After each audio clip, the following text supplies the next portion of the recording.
মারি লাইছিলি রে ভাই মারি লাইছি ভাই ভাই সরি ভাই ভাই ভাই আমরা ভাই ভাই সরি ভাই ভাই ভাই সরি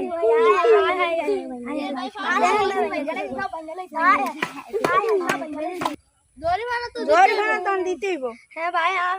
কি করলেন আমরা কি করলাম এরা তো আমরা কি করলেন আমার সাইকেলটা ভেঙে ফেললেন ভাই ভাই জানি না ভাই জানি না ভাই ভাই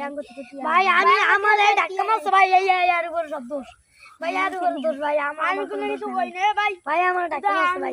ভাই ভাই ভাই ভাই আপনি ধাক্কা মারছে ভাই আমি কোন ধাক্কা তোরা এ ভাই তুই দিছ যে যত কিছু কইছে আমার সাইকেলে আল্লাহ জরিমানা দিতে এই আলাদা আমি সিংহ বাস্তান দেখে এই ব্যক্তি না আলাদা আমার দশে আমি তো যাইতাম এই দুনিয়ার আমি তো এই দুনিয়ার বেকারি ভালো কাজ করি এলাকার কেউ খারাপ কাজ করছিনি এই আলাদা এলাকায়